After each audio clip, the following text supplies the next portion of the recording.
d'impur n'entrera dans le royaume de Jésus. Seul amour parfait entrera dans le royaume de Jésus. Rien d'impur n'entrera dans le royaume de Jésus. Seul amour parfait entrera dans le royaume de Jésus. Oh, amour, amour, amour divin, amour, amour, amour agapao, amour, amour, amour divin, amour, amour, amour agapao. Que le Seigneur vous bénisse richement. Vous tous là-bas, que ce soit Joseph Perfection à Pointe-Noire, El Shama Tabernacle, Ango, Petite Bethléem. Vous tous là-bas, que Dieu vous bénisse richement. Parole faite chère Tabernacle, avec le révérend pasteur Arnaud. Que Dieu vous bénisse richement. C'est une grande joie pour moi à cette occasion de mon anniversaire. Alors, je vous salue tous dans le nom du Seigneur Jésus-Christ.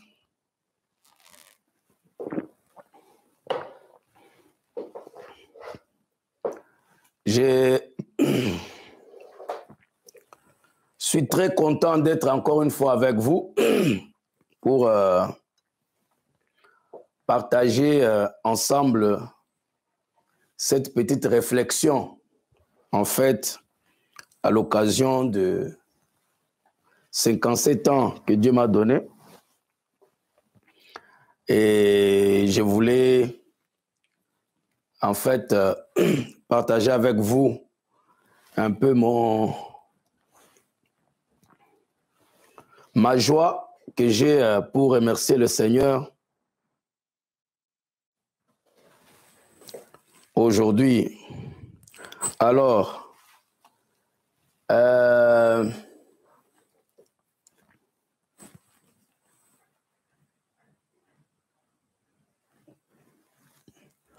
j'ai préféré d'abord introduire avec les Hébreux. On m'a dit qu'à Brazzaville, il y a une très très forte pluie qui est tombée. Alors, ça fait qu'il n'y a pas beaucoup, sûrement, je pense, jusqu'à présent, la présence de beaucoup d'enfants de Dieu. Mais ce n'est pas grave. S'ils sont à la maison, ils pourront peut-être, ceux qui ont des possibilités, suivre par la connexion Internet. Donc, je disais que quand j'ai regardé, 57 ans, c'est pas peu. C'est quand même beaucoup. Surtout, déjà, quand on est déjà grand-père. Alors, vous voyez, ce n'est pas peu de choses. C'est un anniversaire. Et je me suis dit, ça ne devait pas quand même être un anniversaire comme les autres. Juste un anniversaire, on se réjouit, on est content, on remercie le Seigneur, on reçoit les cadeaux, on reçoit les félicitations ou les bons anniversaires, des souhaits partout. J'ai dit, ça devait quand même être aussi une interpellation pour moi-même. Parce que 57 ans d'âge, 33 ans, je crois, c'est ça si je ne me trompe pas, de pastorat au Congo-Brazzaville,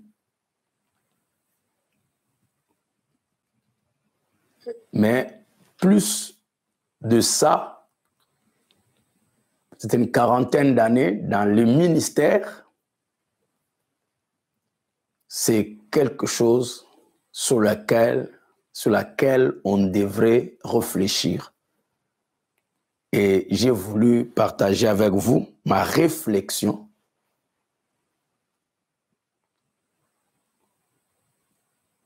à propos de cette grâce que Dieu m'a donnée. Alors ma réflexion, c'est comme le titre l'indique, la réconsécration parfaite. Nous nous sommes toujours reconsacrés, consacrés, réconsacrés à Dieu, mais je pensais qu'il fallait que je parle ou je me parle à moi-même que je m'engage et par là inviter aussi tous les enfants de Dieu de se reconsacrer, mais cette fois-ci avec une réconsécration parfaite, parce que nous faisons souvent sous émotion, sous enthousiasme, sous excitation, et après, on ne fait même pas un bilan de notre réconsécration. On ne se demande même pas, depuis que je me suis réconsacré, quels sont les résultats de cette réconsécration. C'est pourquoi j'appelle celle-ci une réconsécration parfaite, qui sera comme un point de départ, où désormais, après qu'on se réconsacre aujourd'hui, on doit chaque fois revenir faire un inventaire, faire un bilan, faire une interpellation, tout ça, et se demander est-ce qu'on avance ou on n'avance pas. Mesurer les résultats, les effets de notre réconsécration. Parce que ça ne peut pas être juste une cérémonie, une habitude, une tradition. On va se réconsacrer. Il faut se réconsacrer. Pasteur, je demande, c'est mon anniversaire, si je demande une prière de réconsécration. De consécration, de réconsécration. C'est ce que nous faisons tous les jours. Moi aussi, je vous demande de prier pour moi pour une réconsécration. Et vous m'avez fait des souhaits et des souhaits sur cela. Que je me réconsacre, que Dieu me réconsacre. Mais après qu'on ait prié pour vous pour la réconsécration, est-ce que vous en tenez compte? Vous attendez encore l'autre anniversaire pour vous souvenir qu'il faut encore vous réconsacrer.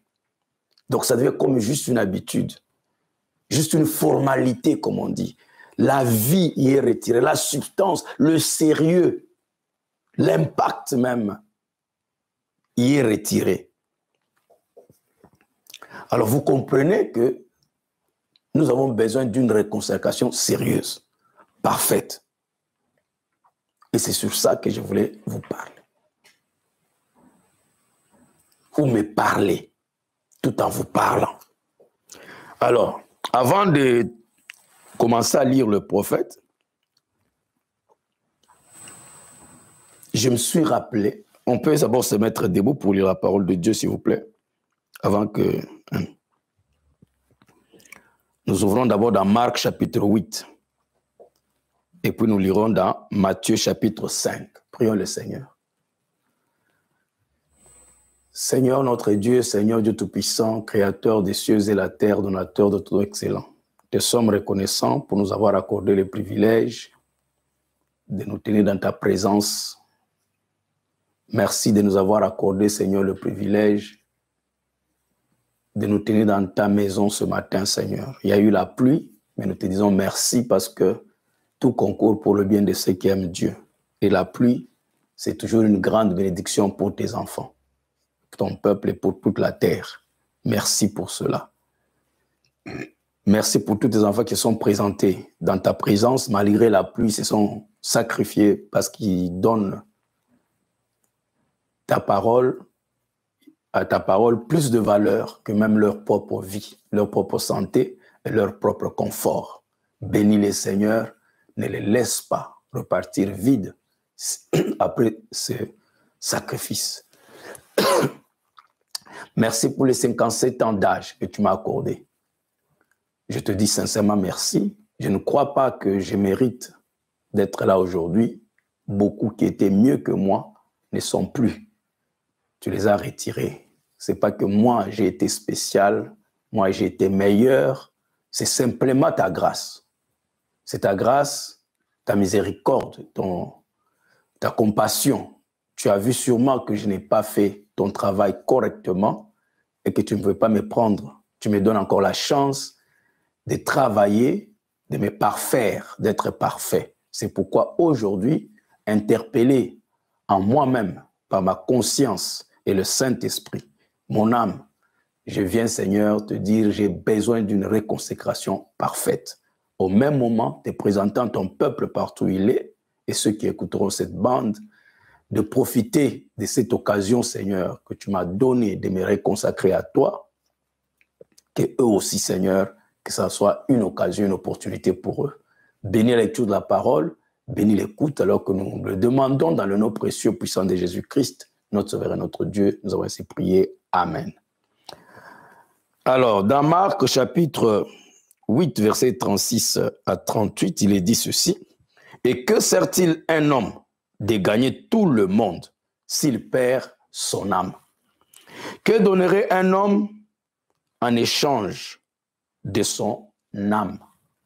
Car quiconque aura honte de moi et de mes paroles au milieu de cette génération, adultère et pécheresse, le Fils de l'homme aura aussi honte de lui quand il viendra dans la gloire de son Père avec les anges. » Matthieu 5, 48 dit, « Soyez donc parfaits, comme votre Père céleste est parfait. » Vous pouvez vous asseoir.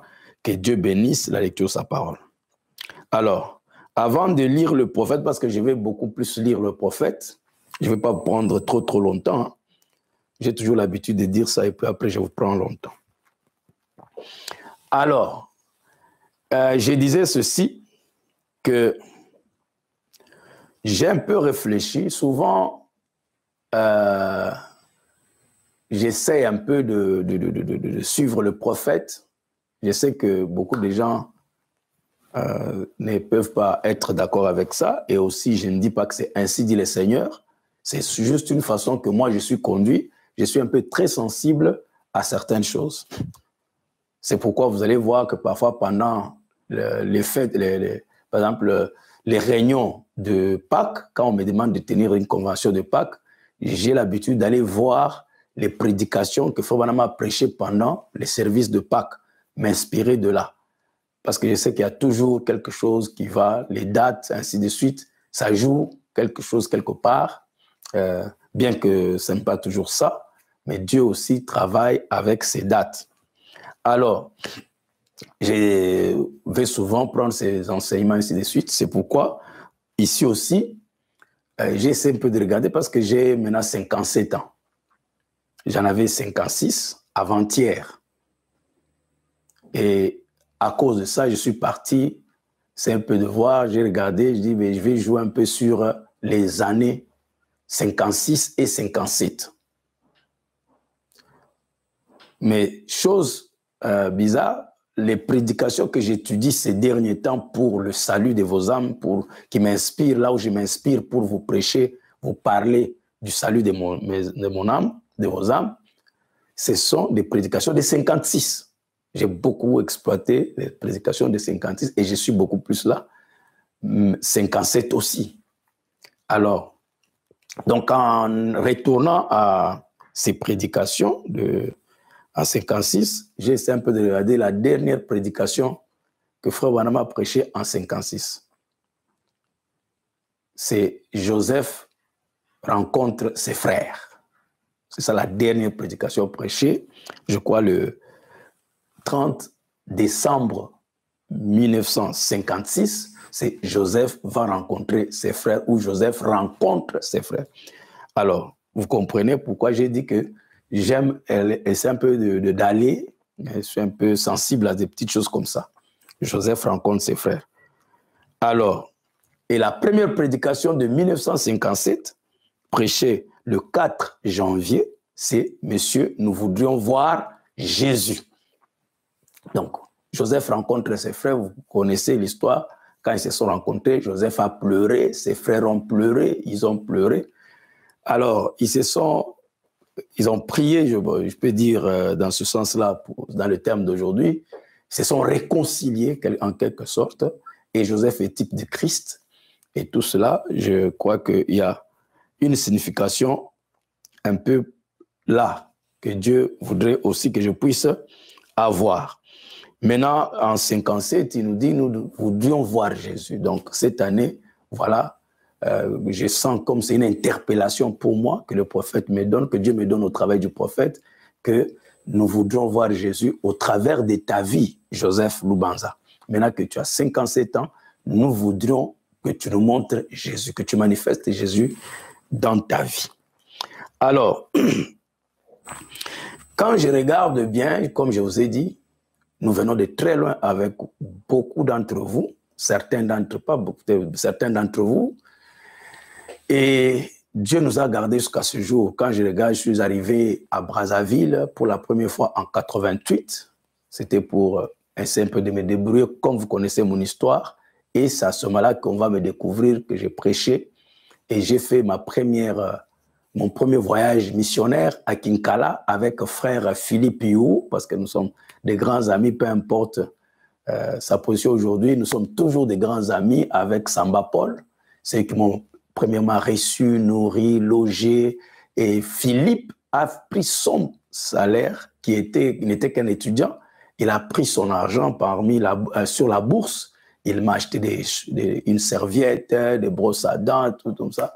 Et il m'a accompagné jusqu'à Kinkala, où j'ai fait le premier service, j'ai prêché et on m'a découvert ainsi de suite. Donc, je peux dire le voyage missionnaire a commencé à ce moment-là, mais le pastorat plutôt a commencé en 90, quand je suis revenu après et jusqu'à ce jour. Donc, en 90, quand j'arrive, j'ai 24 ans, je crois, et maintenant j'en ai 57. Donc, 33 ans de pastorat.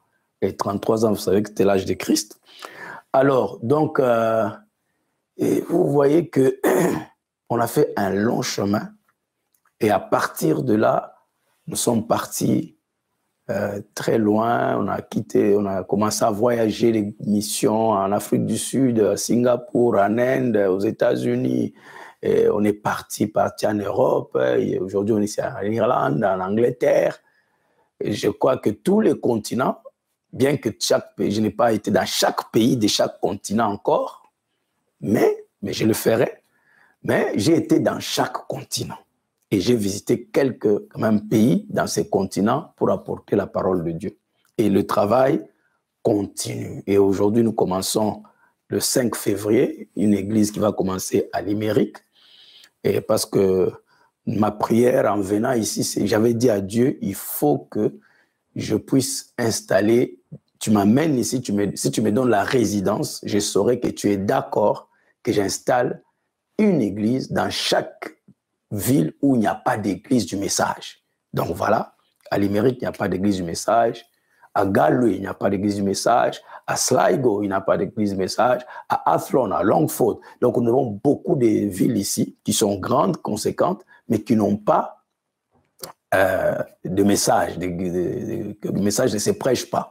Alors j'avais prié le Seigneur que je veux venir ici parce que c'est le pays du prophète, c'est de là où est parti le prophète.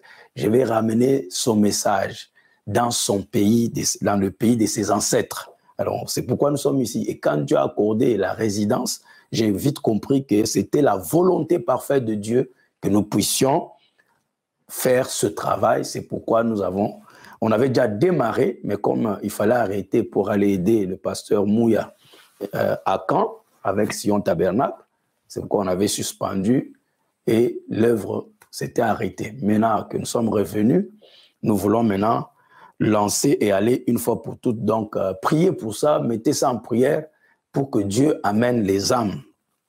Nous vous mettrons au courant au fur et à mesure que nous avançons. Donc, alors, je disais que nous avons travaillé, nous avons montré comment Dieu nous a utilisés. Mais, comme je disais, à 57 ans, quelque part, vous vous arrêtez, vous posez la question. Qu'est-ce que j'ai fait pour le Seigneur? Est-ce que le travail que j'ai fait, c'est celui-là qui devait être fait? Est-ce qu'il est au niveau de ce qui devait être fait? Est-ce que c'est vraiment ce que le Seigneur attendait de moi? Vous vous posez des questions. Et c'est ça l'interpellation que j'ai eue et qui m'a poussé à prendre la décision de me reconsacrer d'une manière alors parfaite Pourquoi? Parce que Dieu dit, soyez parfaits. Et frère Branham dit, en moins de parfait n'entrera pas. Si vous n'atteignez pas la perfection, mon frère, ma soeur, je t'informe, je pourrais te le relire, ton prophète dit, tu ne vas pas entrer. Il dit, si vous n'atteignez pas la perfection, vous n'entrez pas au ciel. C'est une condition sine qua non. Bien que vous-même, vous n'avez pas votre propre perfection, mais vous devez, c'est une exigence, le prophète le dit, vous pouvez le lire. C'est pourquoi je vous fais réécouter, même dans la présentation que vous étiez en train d'écouter, Hébreux chapitre 6, première partie. Vous allez continuer avec ça. Vous allez voir que le prophète insiste que sans la perfection, vous n'entrez pas. Dieu ne vous reçoit pas. Donc, c'est pourquoi la réconciliation doit être parfaite. Le salut est parfait. Dieu doit vous rendre parfait. Nous devons tendre à la perfection. Tout doit être parfait. Parce que Dieu est parfait, il n'acceptera rien dans sa présence qui ne soit parfait. Mais il a déjà préparé les moyens, il a préparé le sang, il a préparé le plan, il a tout préparé tout pour que vous atteigniez cette perfection. Alors, comme je disais, en regardant le bilan, je ne peux pas être fier. Je ne dis pas que je suis vraiment fier. Je sais que Dieu a accompli beaucoup de choses. Et j'ai eu des amis qui m'ont encouragé, qui m'encouragent et je suis d'accord avec eux, je suis content, je les remercie beaucoup. Un des amis, par exemple, pour ne pas être trop long, c'est le pasteur Josué Kalala qui est en Suède. Il m'a, un jour, on causait avec lui, comme on cause souvent avec lui, il me dit, Jos, la vérité que je sais qu'à un moment donné, tu peux rester là perplexe. Est-ce que j'ai servi le Seigneur? Est-ce que j'ai fait des choses? Tu as fait beaucoup. Tu t'es vraiment consacré. Et je crois, quand on parle souvent avec des amis que vous connaissez, qui ont été avec nous depuis Brazzaville, il dit, tu as fait un grand travail. Ça, tu dois le savoir, que tu as fait vraiment un grand travail. Les fruits sont là, les preuves sont là, ainsi de suite. Je ne refuse pas. J'accepte cela et je remercie le Seigneur pour ça et je les remercie aussi pour cela. Mais quand je regarde ce que je devrais normalement faire et ce que je fais qu'on apprécie, je trouve quelque part que je n'ai pas fait réellement ce que je devais faire. C'est ça. Le bilan a été il a été bon, mais pas comme il devait être, pas parfait. Donc, qu'est-ce que je regrette dans le ministère ou dans le travail ou dans ma vie spirituelle? Ce n'est pas le péché, parce que le péché a été réglé une fois pour toutes, moi. Peu importe mes erreurs que j'ai faites, que je ferai encore, ce n'est pas ça qui peut m'inquiéter, ce n'est pas ça qui peut me déranger. Je ne suis pas ce pasteur qui est parfait, qui est juste, qui veut montrer à ses croyants que lui, il ne tombe jamais, il ne ment jamais, il ne fait jamais ceci. Pas moi. Moi, je ne ferai jamais ces déclarations-là. Dieu a fait la grâce à d'autres d'être ça, mais non, moi non. Moi, je compte sur sa grâce. Je crois dans sa grâce et c'est seulement sa grâce qui compte. Donc, côté de péché, côté de ceci, non, je ne suis pas là-bas. Rétrogradé, non. Mais ce qui j'ai vu dans mon ministère qui a un peu manqué et qui a manqué aussi dans le travail que j'ai fait au niveau de Brazza, de Pointe du Congo, bien qu'on a commencé, on a essayé de faire, c'est le salut des âmes. Gagner les âmes. Là, je peux dire que je n'ai pas pu faire correctement cette tâche-là. Je parle au niveau des églises. En voyageant dans les champs de mission, comme je reviens de Ghana, les âmes qui ont été baptisées, Dieu les met à mon compte. J'ai vu des âmes sauvées.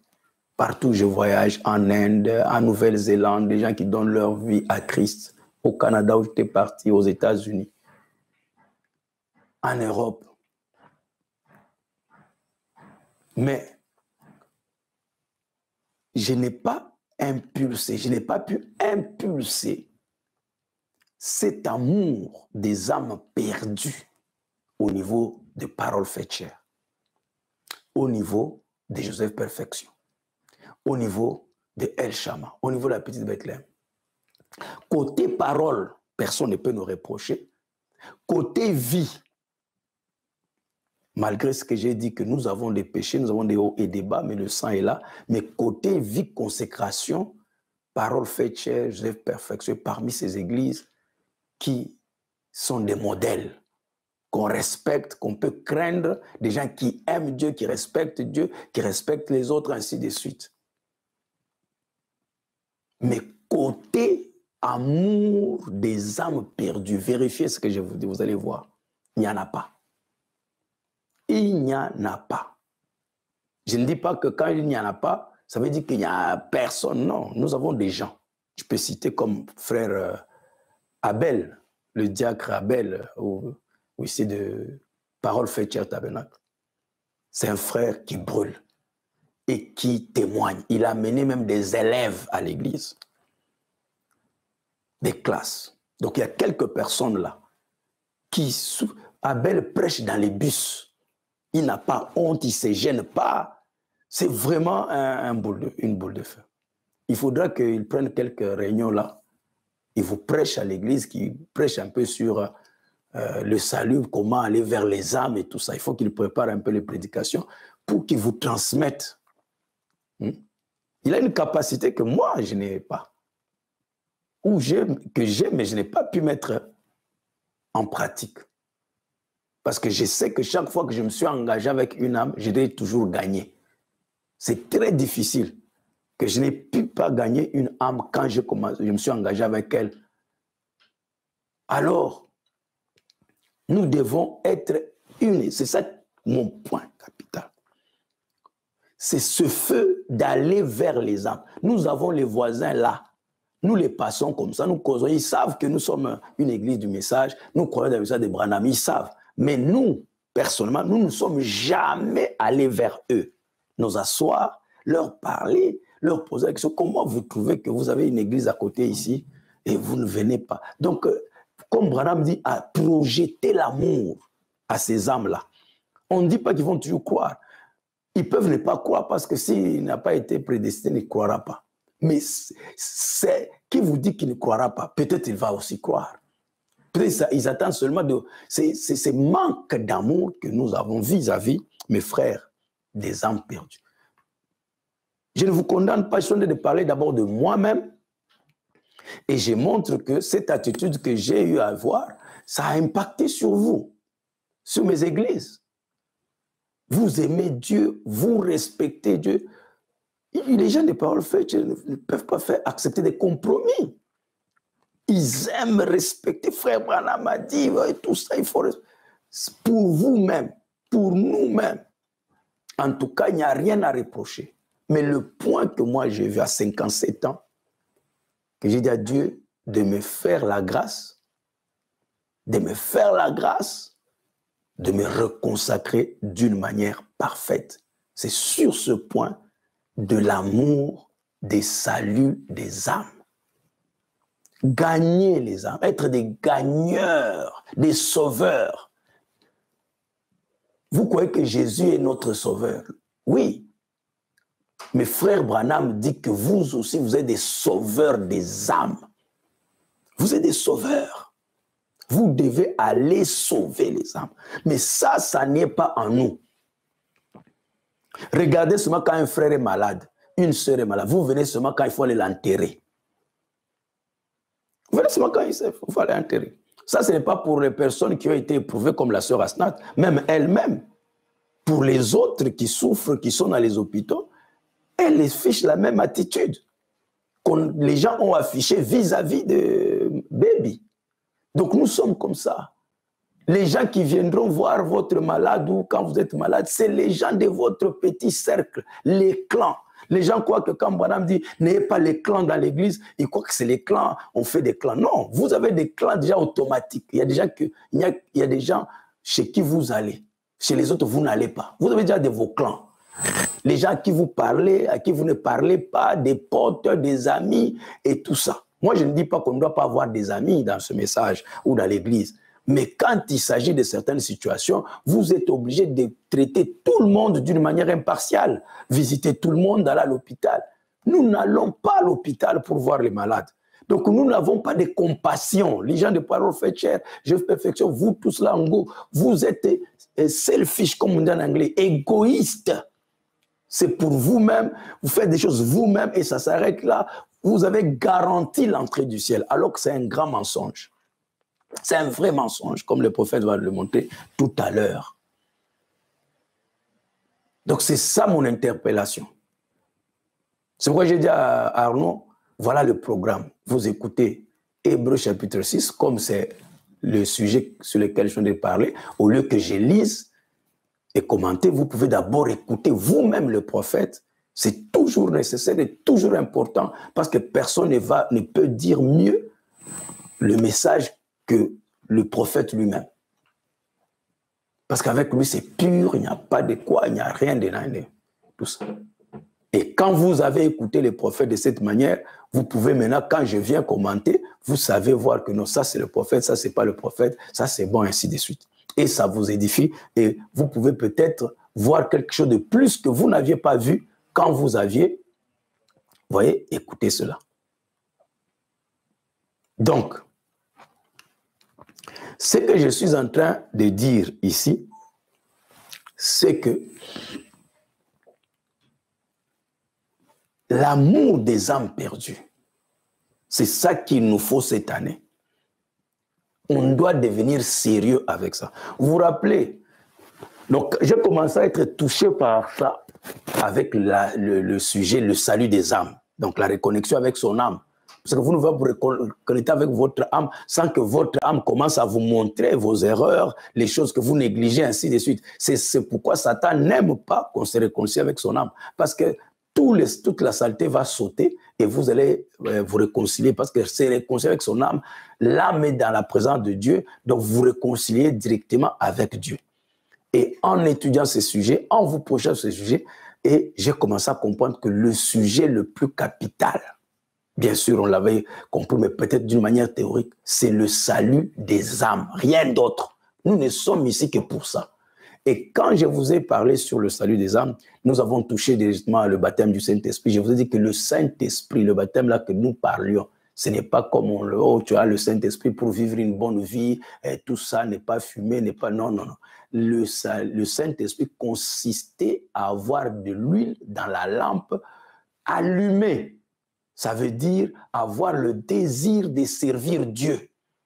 Et ce désir-là ne doit pas s'éteindre.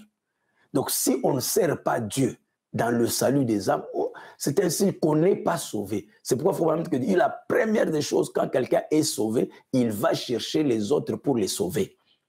C'est pourquoi j'avais intitulé à un moment donné un titre, « Sauvé pour sauver ». Vous êtes sauvé pour sauver les autres. Donc, toutes ces choses, vous les trouvez dans le message.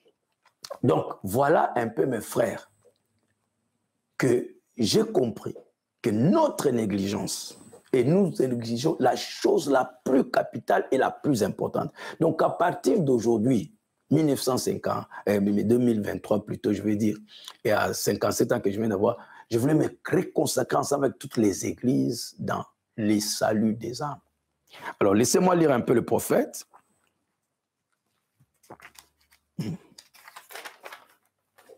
Et puis, je commanderai. Il dit ceci. Je suis dans le livre de l'agneau, The Lamb's Book of Life, le livre de vie de l'agneau. Écoutez.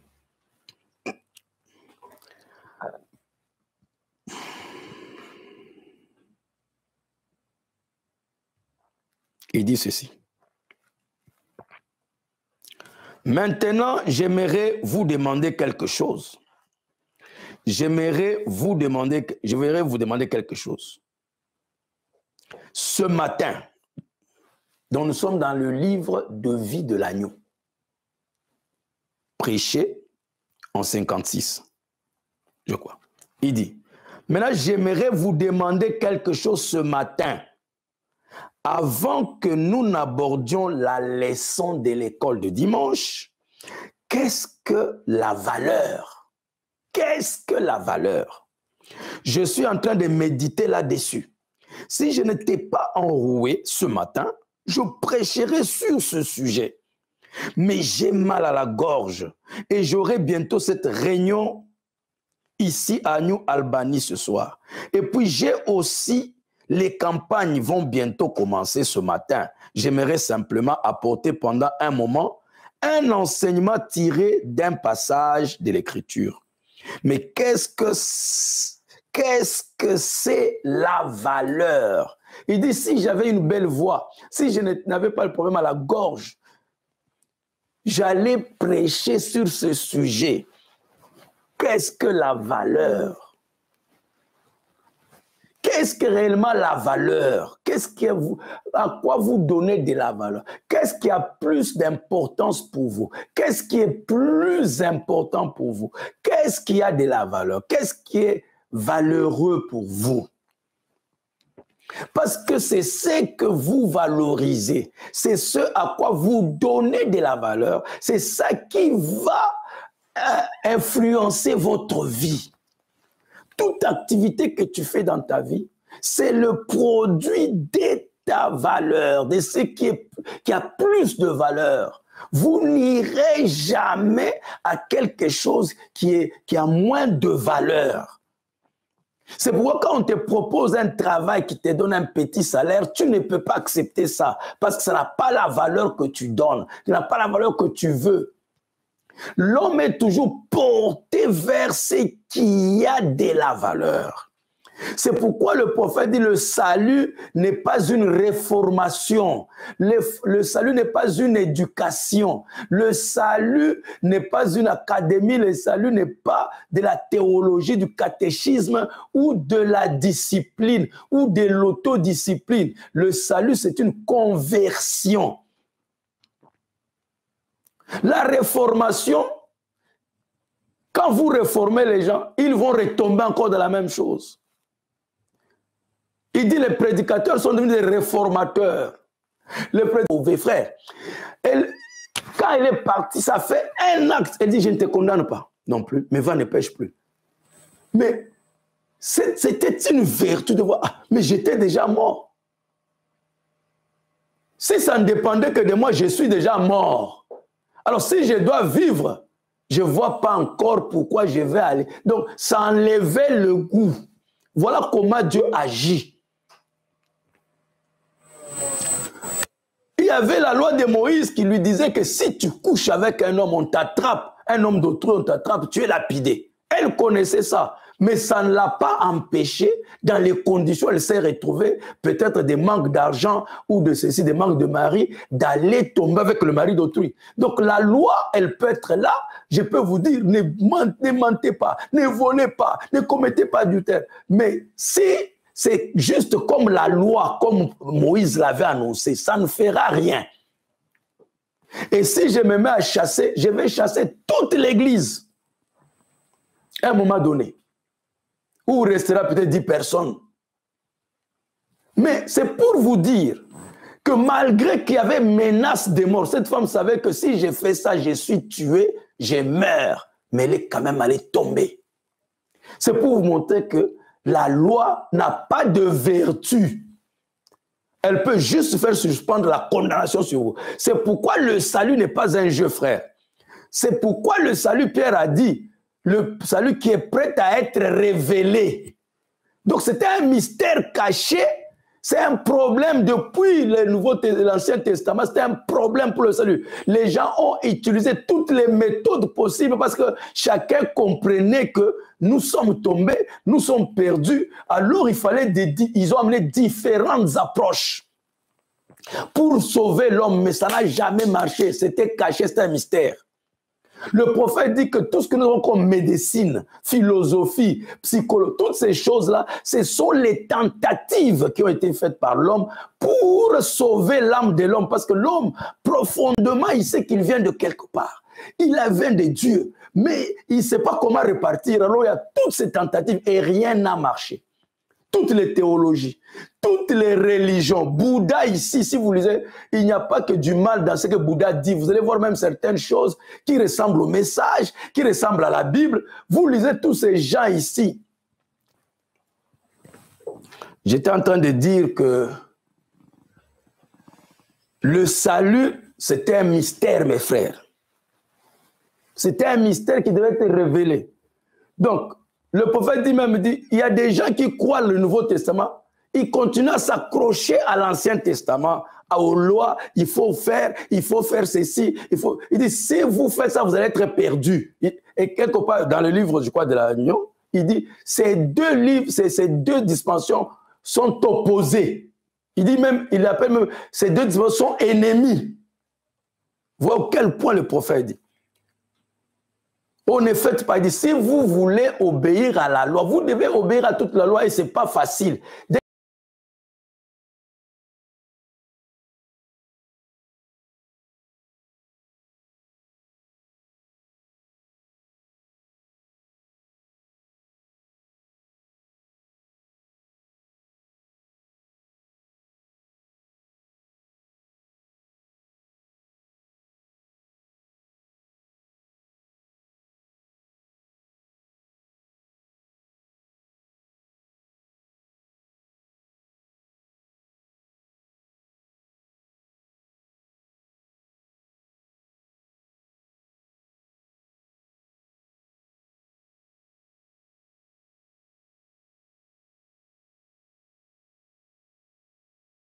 À un Dieu inconnu. Paul n'est pas venu les attaquer. Vous êtes des idolâtres, vous êtes des magiciens, vous êtes des ceci. Non. Il a dit, j'ai trouvé quelque chose de sérieux parmi vous. Je vous ai trouvé si religieux au point que j'ai trouvé un autel qui consacrait à un Dieu inconnu. Ce Dieu inconnu-là que vous ne connaissez pas, c'est celui-là que je suis venu vous annoncer. Donc, je vous dis que c'était des tentatives. Bouddha a tenté. Hindouisme, c'est les tentatives de sauver l'âme. Tout ce monde-là, mais c'était caché. Ça devait être révélé dans les derniers temps. Et quand Jésus-Christ vient, il accomplit ce salut-là, mais ça reste caché. Il a accompli. Les gens maintenant étaient sauvés.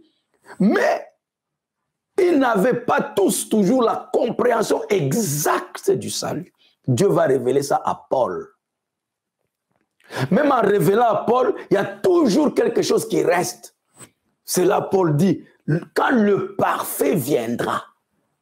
Parce que cette portion-là a été regardée pour Malachie 4. Le parfait, le salut parfait, la foi parfaite. Vous voyez un peu.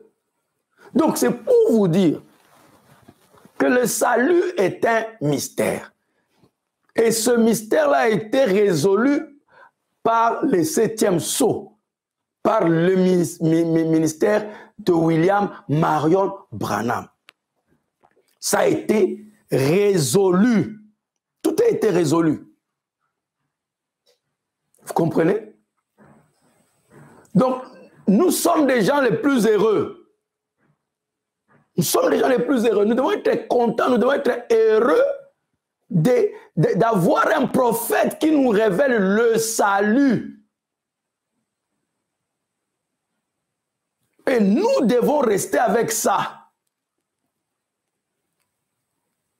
Vous comprenez? Nous devons amener les gens au salut.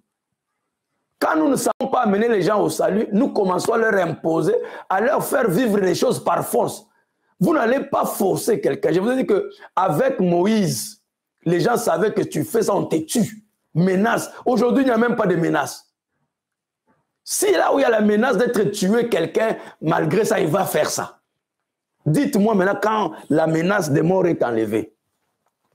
Mais Dieu sait que quand quelqu'un est sauvé, vous n'avez pas besoin d'être derrière lui. Vous n'avez pas besoin de lui faire une menace. C'est une joie pour lui de ne pas pécher. C'est une joie pour lui de fuir l'adultère. C'est une joie pour lui de fuir le mensonge. C'est une joie pour lui. Et si par hasard il se retrouve avoir dit un mensonge ou être tombé, il va pleurer. Tu n'as pas besoin d'arriver là où il est pour lui dire que toi tu as péché.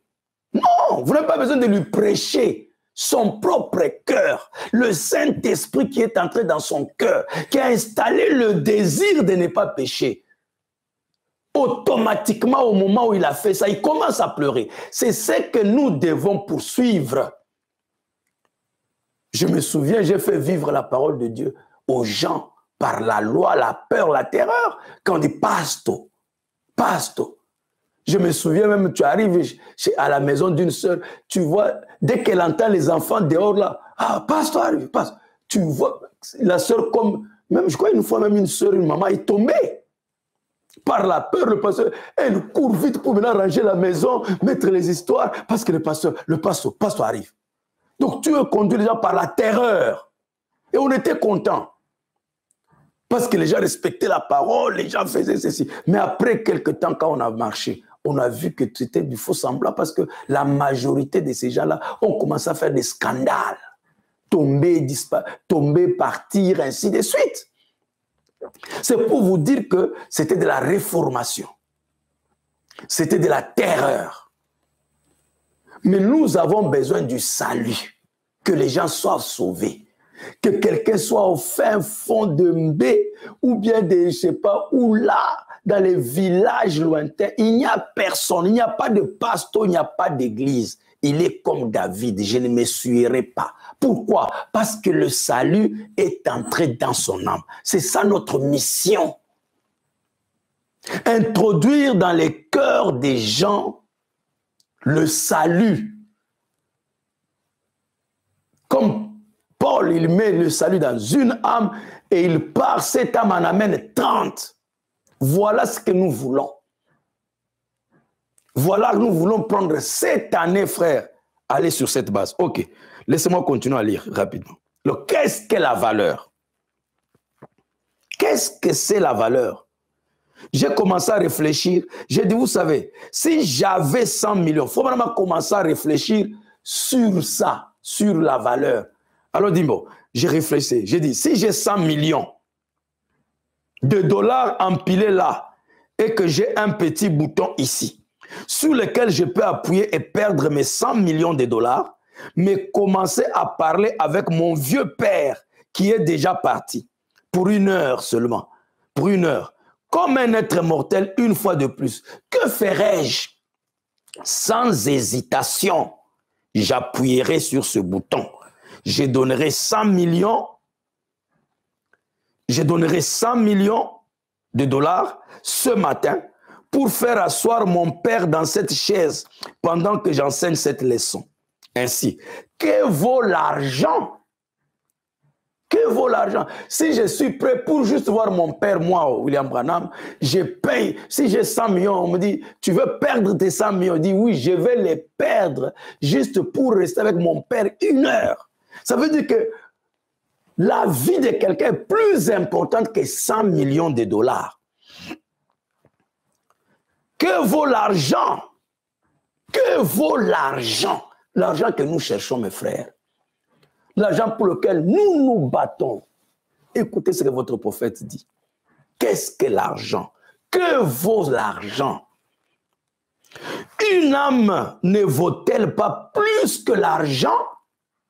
Voyez-vous?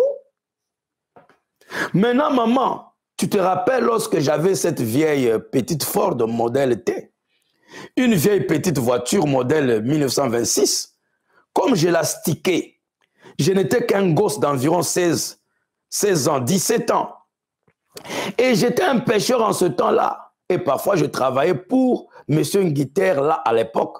Et après, l'après-midi du dimanche matin, je me mettais en dessous pour astiquer toutes les petites pièces et autres du compresseur à air. Et je faisais un nettoyage complet. Dimanche après-midi, j'astiquais cette vieille petite Ford au point que la peinture semblait presque partir. Quand serait-il ce matin si j'essayais de retrouver une seule pièce de cette Ford? Quand serait-il si j'essayais de retrouver l'une de ces petites pièces qui s'était détachée de ce compresseur à air? Au moment où j'astiquais ma Ford, j'aurais pu être en train de gagner des âmes. Je me demande, où est la valeur? Ça, c'est votre propre prophète qui parle de lui-même, de sa propre expérience. Il vous dit, qu'est-ce que vraiment qui a de la valeur? Que vaut l'argent?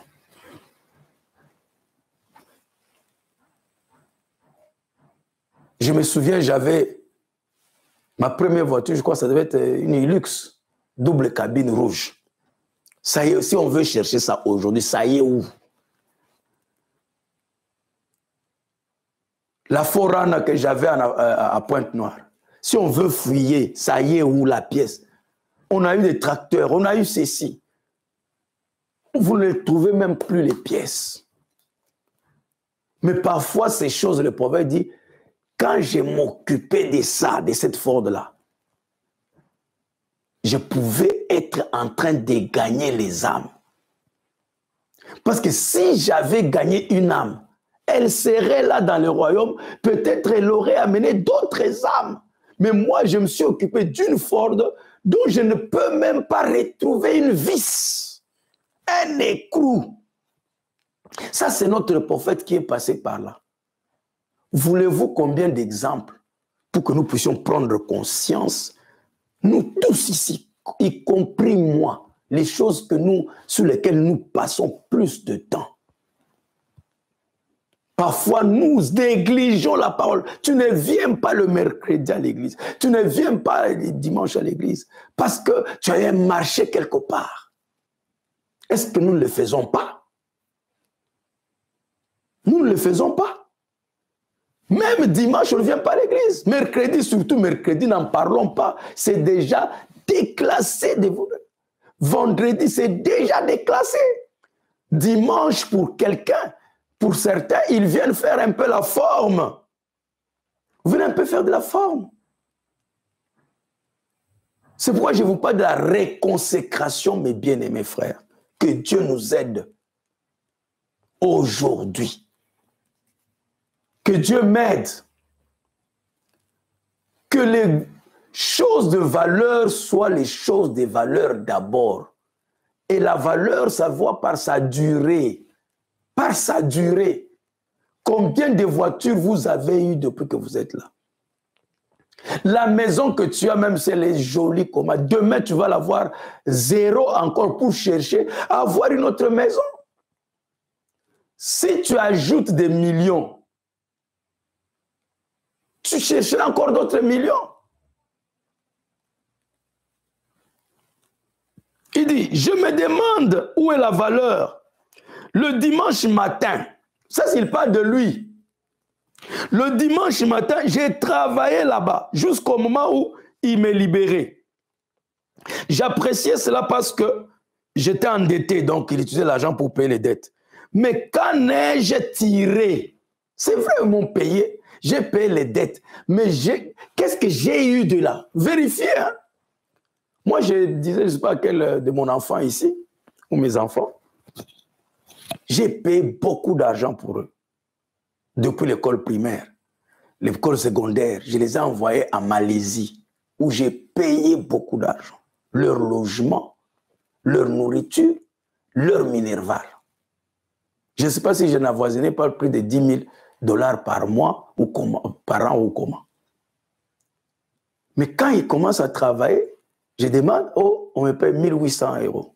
On me paye 2 000 €. Je dis, quoi? Donc on a dépensé de l'argent qu'on paye même beaucoup. On ne sait pas, c'est même pas ça le salaire. Vous croyez seulement que c'est au Congo, il y a des gens au Congo qui touchent plus que les gens qui touchent ici. Hein? Donc, le prophète dit, j'ai parlé un peu de, vous souffrez, vous étudiez, après vous regardez l'argent que vous avez payé. Les salaires que vous allez avoir après. Même si on dit qu'on va vous ajouter le salaire, 3 000 €, 5 000 €, vous allez seulement retrouver quelque part que ça ne sert à rien. Vous retrouvez des habits que vous avez aimés hier. Ça n'a plus d'importance encore. Vous cherchez encore un autre habit. Donc, on est dans un circuit comme ça. C'est là où le prophète dit, où est la vraie valeur? Où est la vraie valeur?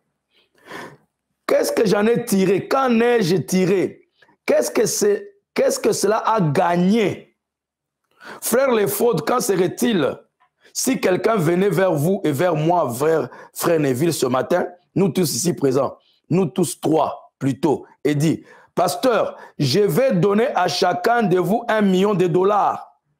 Quelqu'un de riches qui pourraient le faire. Et j'ai dit, eh bien, frère Ledford, frère Neville, je vais vous dire ce que nous allons faire. Nous allons chercher tous les pauvres que nous pouvons trouver. Rendons chaque petit foyer heureux en procurant des vêtements aux petits-enfants, en remboursant l'emprunt logement ou en achetant ce petit endroit. Ainsi, nous ne les manquerions point. 1 million de dollars à chacun, eh bien, les intérêts qui en proviendront, nous en prendrons soin autant que possible. On investirait cela dans quelque chose de rentable ou dans une autre affaire. Et que ferions-nous ensuite? Ce serait formidable. Et on ne le dirait à personne, nos cœurs seraient satisfaits. Mais maintenant, dans 100 ans, à partir d'aujourd'hui, frère, il faudrait un miracle de Dieu si nous restons encore en vie. D'ici 100 ans, vous le savez bien, eh bien, nous serions dans l'éternité.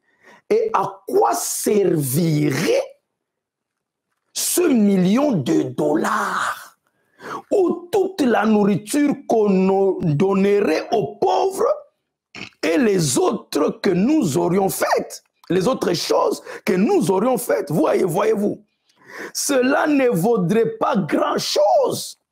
Si j'avais 1 milliard ce matin, quel bien cela nous ferait-il après que nous serons partis? Mais laissez-moi vous dire quelque chose. Nous n'avons pas cet argent-là. Vous êtes pauvres, les hommes pauvres, nous les sommes tous, c'est vrai. En tant que ministre, nous vivons des aumônes des gens. Mais ça, c'était en 1956. Hein? Vers la fin, là, il nous dit que John Charit lui payait 2 millions de dollars. Mais cette citation reste valable. Il dit, un seul petit garçon noir de cette taille. Mes frères, en Afrique, un seul petit garçon noir de cette taille. Ou une prostituée des rues de Louisville. Une seule âme des sauvés dans l'éternité. Lorsque cette étoile brillera de l'autre côté, notre nom y sera enveloppé. Voilà votre valeur. C'est ça la réconciliation, la réconsécration que je demande à Dieu et que je souhaite pour chacun de nous et chacun de toutes les églises. Que Dieu m'a aidé à commencer et à établir. Qu'on s'occupe de la vraie valeur. C'est quoi? Une seule âme des sauvés. Dans l'éternité, lorsque cette étoile brillera de l'autre côté, notre nom y sera enveloppé. Frère, je m'excuse. Je ne veux pas le dire tout à l'heure, mais je voulais le dire. Faites attention de vous présenter devant Dieu les mains bredouilles. Je ne sais pas s'il y en aura des gens comme ça. Je ne sais pas s'ils seront acceptés au ciel. Faites attention, frère. Battez-vous. S'il faut investir de votre argent, juste une âme qu'elle vienne, faites tout, frère. À partir d'aujourd'hui, je vous dis, prenons ce que je vous dis au sérieux. Nous l'avons dit. Ce n'est pas la première fois que nous allons parler des gagneurs de dames. Ce n'est pas la première fois, les enfants, là, nos jeunes ont fait des réunions pour gagner les âmes. Ils ont essayé. C'est très bien, nous avons essayé. Maintenant, nous allons essayer cette voie parfaite. Nous allons le faire de cette manière parfaite que j'ai découvert dans le prophète pour que vous compreniez que c'est une condition, c'est une exigence. Le salut est gratuit, mais la récompense n'est pas gratuite. Et aussi la confirmation que vous êtes sauvés, c'est de sauver les âmes. Quittons la distraction. Bien-aimés, quittons la distraction, mes bien-aimés. S'il vous plaît. Au moins, je me suis engagé à quitter cette distraction. On s'est beaucoup amusé. On s'est beaucoup distrait.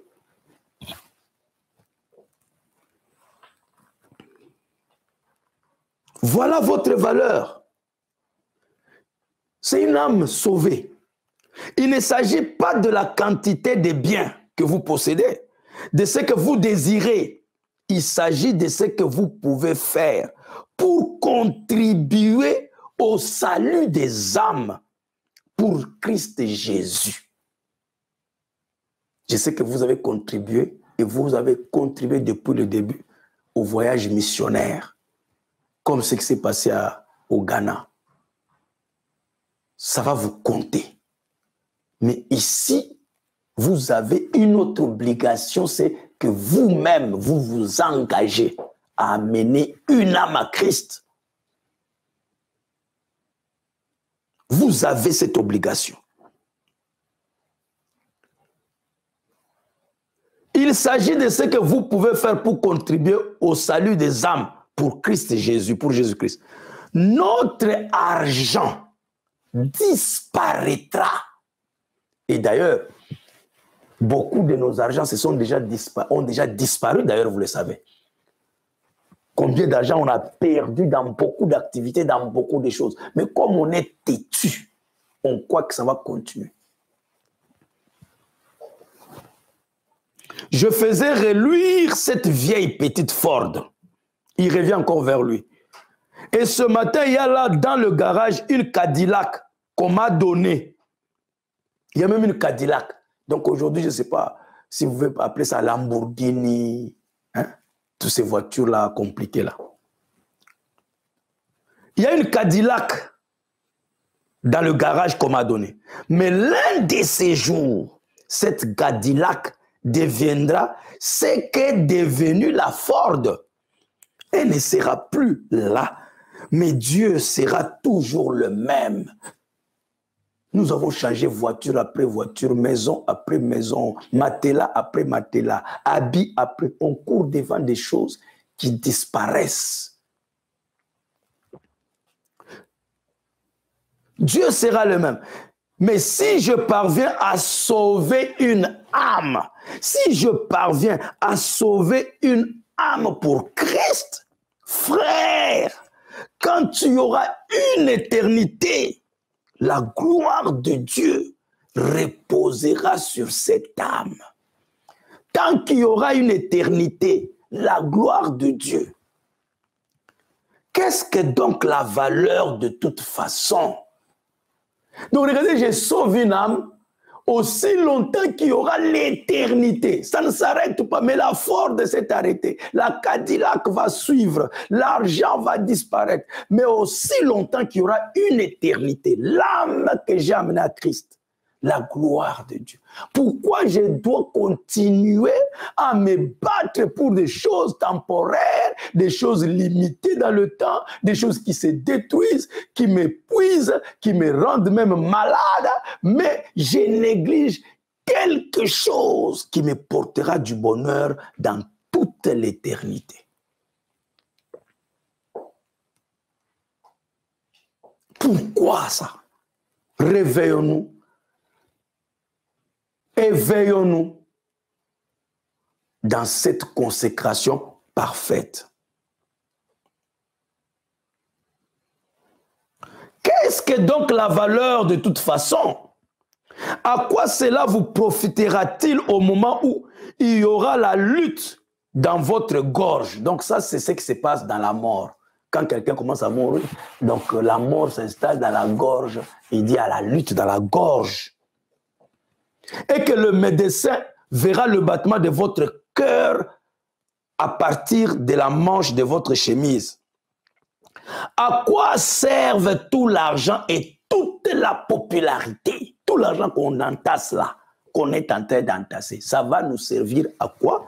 Et la popularité, aujourd'hui, nous les pasteurs, les églises du message commencent à se vanter dans les bâtiments, dans les maisons, dans les voitures, dans les chaussures, des choses inutiles. Les âmes, on n'en parle pas, frère. Parole faite chère, Joseph Perfection, El Shama, Petite Bethléem et toutes les autres églises. Réveillons-nous, s'il vous plaît. Réveillons-nous. même les signes sur la terre nous parlent. L'Afghanistan, l'Irak, l'Iran, la Syrie, la Libye, l'Est de la RDC, toutes ces guerres-là, l'Ukraine même. Et les gens continuent. La pandémie, on a enterré les gens qui ne savaient même pas qu'ils vont partir. On les a enterrés. Nous avons perdu combien de pasteurs? Un pasteur a construit une très jolie église. Et il a commencé à faire le programme de la dédicace à Lubumbashi, un ami. Le Covid est venu, il est parti. C'est d'autres personnes qui sont venues, soi-disant consacrées. Ils ne voient rien. Ce n'est même plus sa famille qui profite de ça. C'est un autre pasteur qui est venu d'ailleurs, qui commence à en jouir. Donc le serviteur s'est consacré toute sa vie à bâtir, à mettre de l'argent dans un très beau bâtiment qu'il n'a même pas eu le temps de consacrer. Mais on ne comprend pas. On se retrouve, le Covid est parti, on reprend encore le même circuit. Mais on doit être un peu fou. On doit être un peu fou. Dieu est en train de nous parler, la nature est en train de nous parler et nous continuons à courir dans tous les sens. Arrêtons, frères. S'il vous plaît, arrêtons. Revenons à la vraie valeur. Je ne veux pas, je dois commenter, d'insister, mais je veux que votre prophète vous parle. Que les gens vous tapotent sur le... À quoi servent l'argent, tout l'argent et toute la popularité? Que les gens vous tapotent sur le dos ou que vous deveniez une grande personne. À quoi cela avance-t-il? À rien du tout. Cela disparaît et ça reste ici sur terre. Mais pour une âme sauvée, vous verrez votre nom rattaché à cela. Tant que l'étoile du matin scintillera dans le ciel, sauvons donc les âmes, mes frères.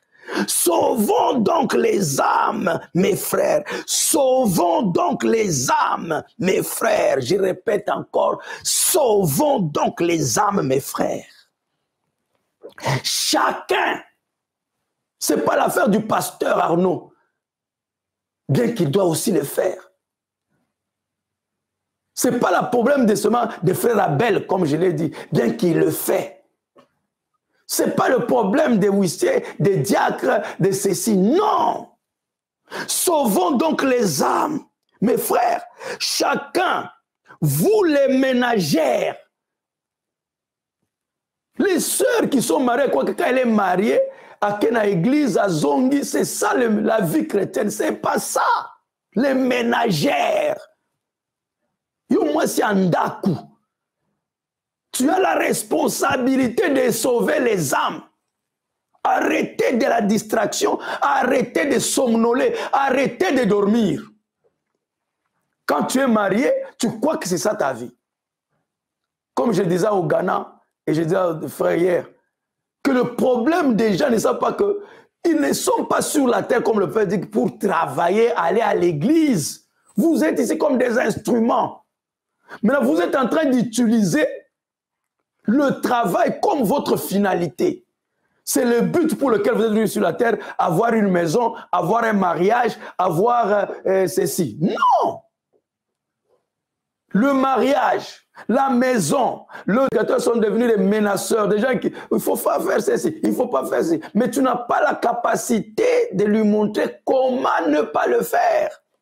Les pharisiens pouvaient attaquer la femme, prêt à la tuer, à la lapider, mais personne ne pouvait lui dire « va et ne pêche plus ». Je ne te condamne pas, mais va et ne pêche plus. Et le prophète dit que cette parole avait une vertu qui l'accompagna pour que cette femme ne pêche plus, sans enlever le goût. Il y a quelque chose que Dieu venait d'accomplir dans cette femme qui a enlevé le goût de l'adultère.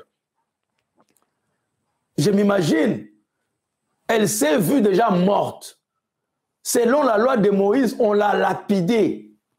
Mais je ne sais pas par quelle chance, qu'est-ce qui a piqué les gens? Il dit, bon, au lieu qu'on la tue d'abord, allons la tuer en présence de cet imposteur. Allons la tuer dans la présence. Comme ça, on va lui faire porter le chapeau. Ou s'il refuse qu'on la lapide, alors on va utiliser ça comme une occasion pour aller l'accuser afin que nous le tuions. Donc, ils ont eu des mauvaises pensées, mais c'était en faveur de cette femme-là. Mais elle-même savait que si on n'était pas parti chez Jésus, elle était morte ce jour-là. Elle a vu sa mort. Mais quand elle arrive, les pierres, chacun avait sa pierre dans sa position. Et quand il pose la question à Jésus, Jésus se courbe. Il leur dit d'abord que c'est lui qui n'a pas de péché. Jette le premier la pierre. Et il commence à écrire, chacun est parti. Elle est restée seule.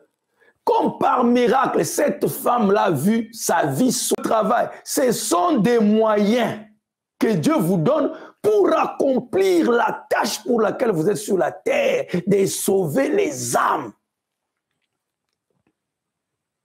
Donc tu t'es marié pour utiliser ton mariage afin de sauver une âme. De faire ton mariage un modèle, de faire ton mariage ceci, de montrer dans le mariage que c'est.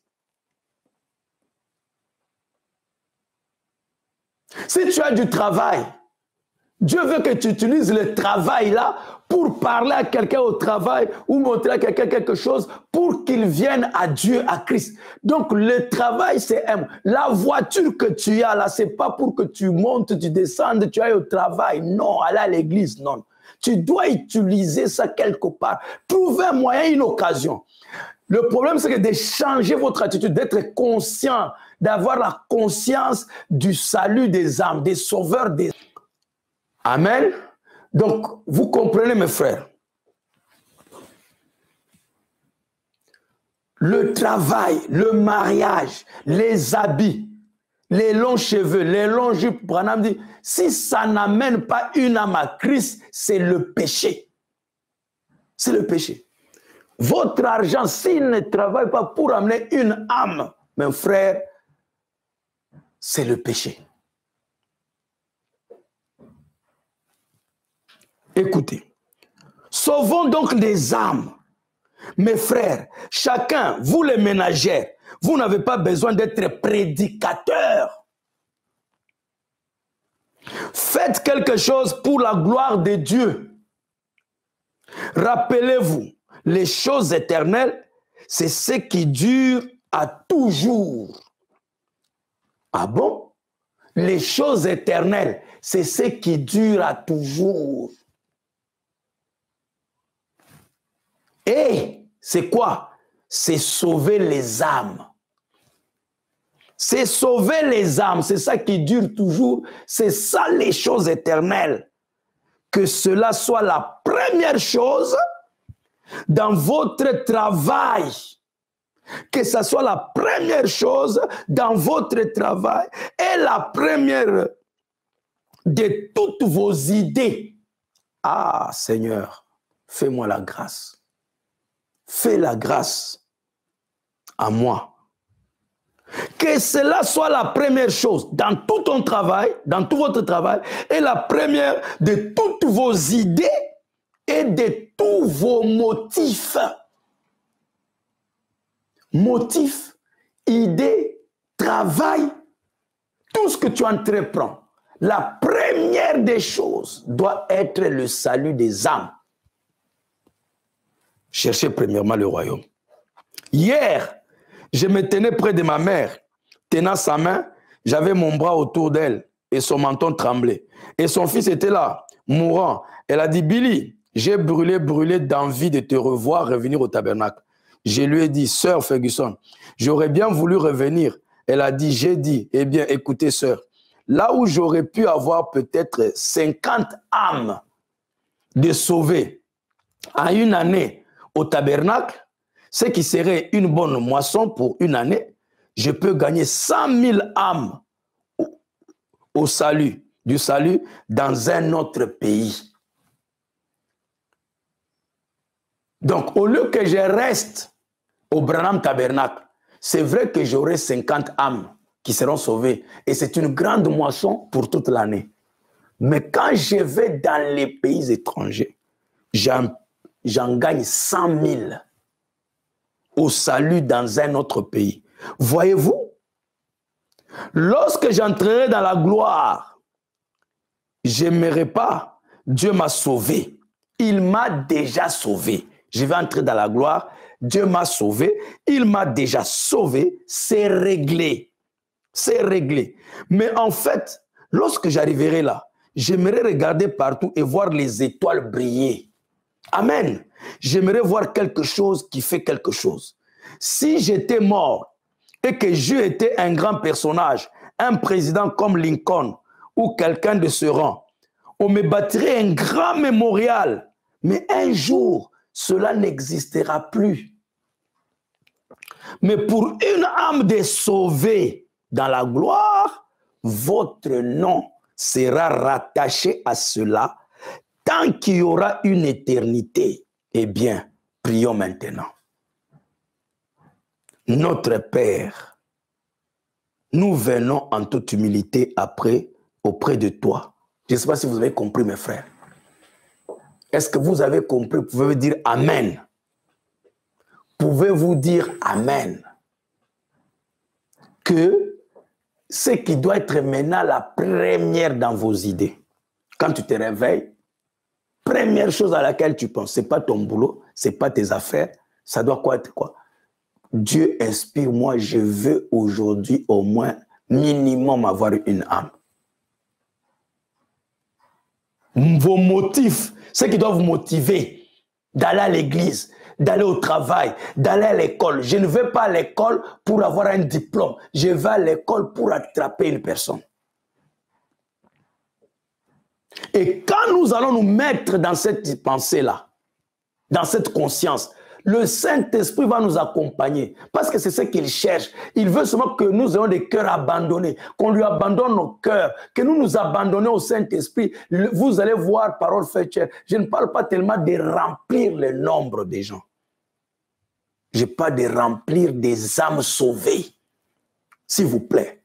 Il faut même que si une église ne grandit pas en nombre, elle est stérile. Vous avez fait honte à l'évangile, au royaume. Vous devez vous repentir. J'ai dit souvent aux huissiers et aux conducteurs là-bas dans les pays, le problème c'est que les nombres qu'on a baptisés jusqu'à aujourd'hui, l'église ne devait pas rester la même chose. On devait déjà casser cette église 3 fois. Qu'est-ce qui se passe? Les gens viennent se font baptiser, il n'y a pas de suivi. Ils ne viennent plus, on ne sait plus là où ils sont. Oui, ils commencent à prier dans d'autres églises qui sont à côté de leur maison. Ce qui n'est pas mauvais. Mais nous ne sommes pas sûrs s'ils sont bien nourris ou pas. S'ils sont sauvés, si leur salut est arrivé jusqu'au bout. On pouvait quand même les suivre jusqu'à leur salut complet. Comme ça, même s'ils vont ailleurs, nous sommes sûrs que c'est une âme déjà sauvée. Mais qu'une âme qui vient en plein parcours, on l'abandonne, on la livre à elle-même. Voyez-vous?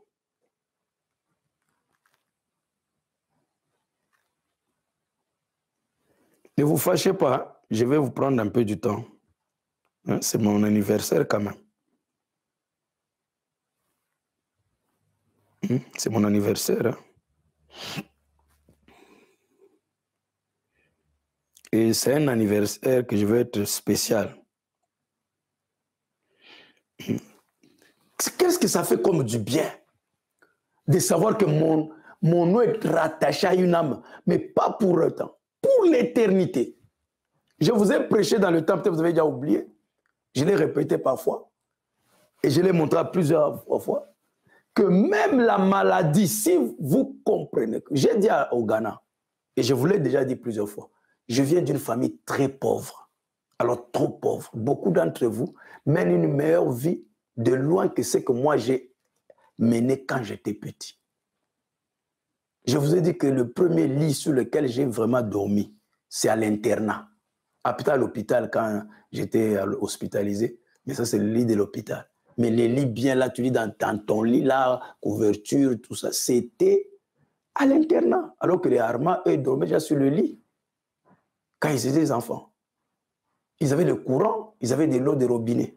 Mais moi, L'eau de robinet régulièrement comme ça, je l'ai bu à l'internat. La lumière étudiée régulièrement, la lumière de l'électricité, c'est à l'internat.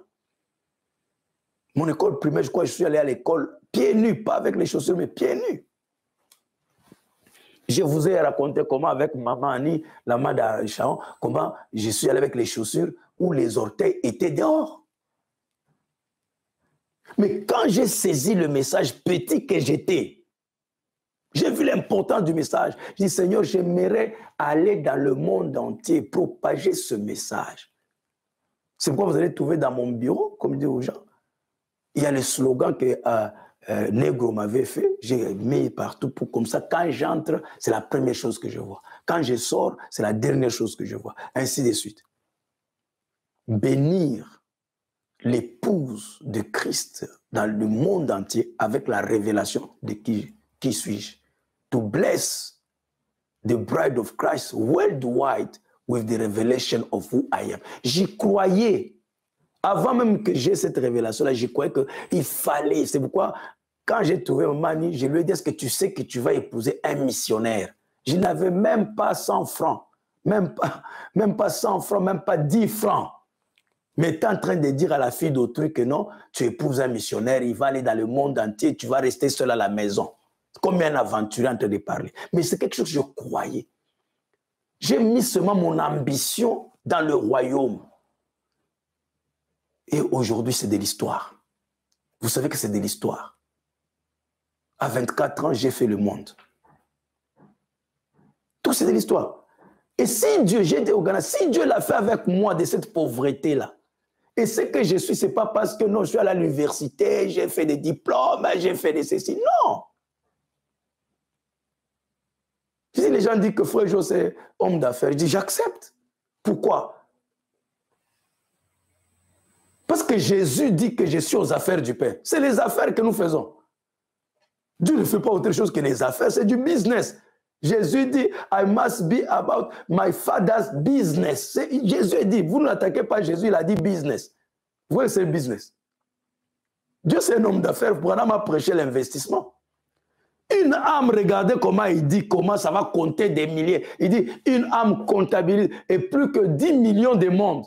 Mais ça, c'est un homme d'affaires qui parle. C'est la comptabilité.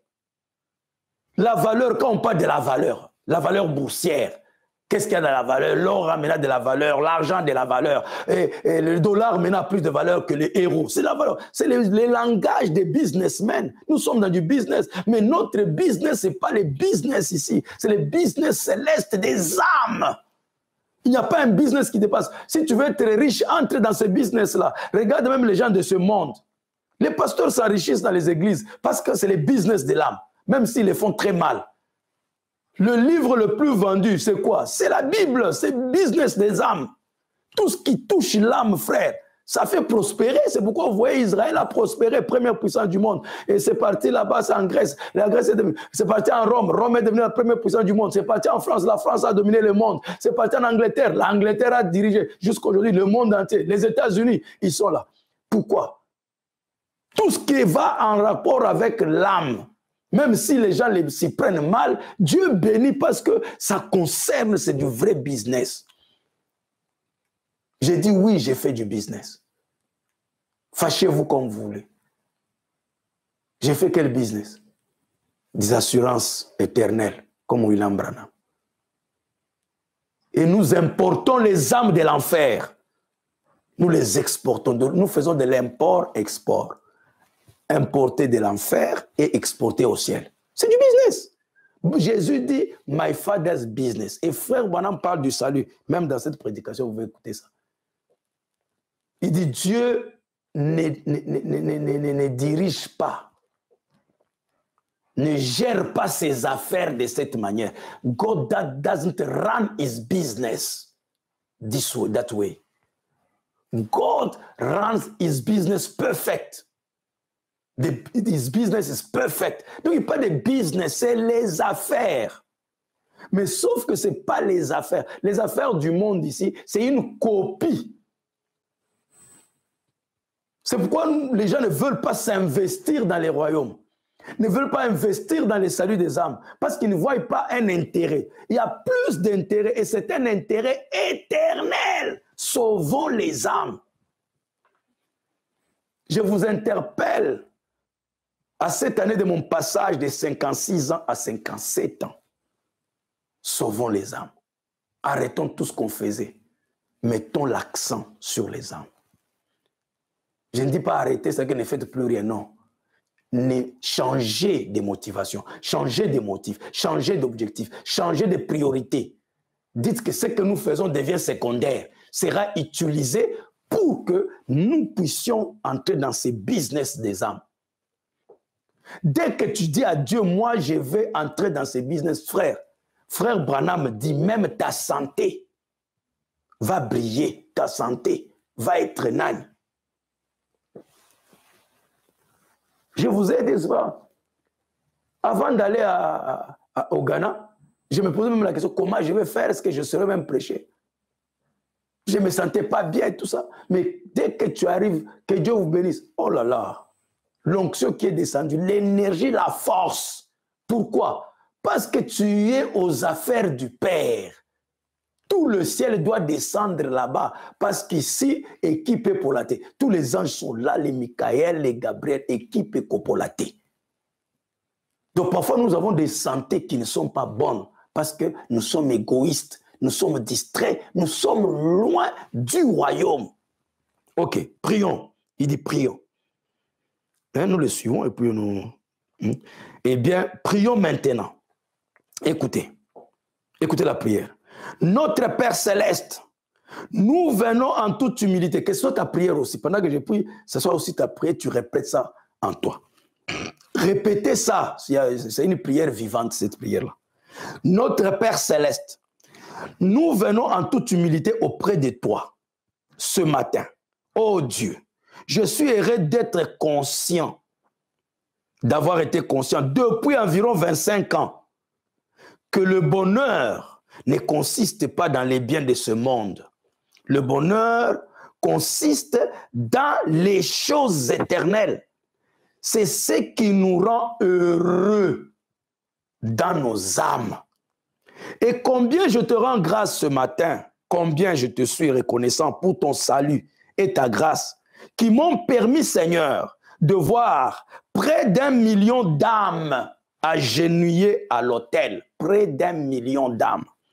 Oh Dieu, un glorieux jour, lorsque j'aurai traversé de l'autre côté, j'espère les voir tous là, brillants comme les étoiles. Chacun de mes frères et chacune de mes sœurs qui sont ici ce matin, sans la même chose, sans la même chose. Ils ont leur part dans cela, Seigneur.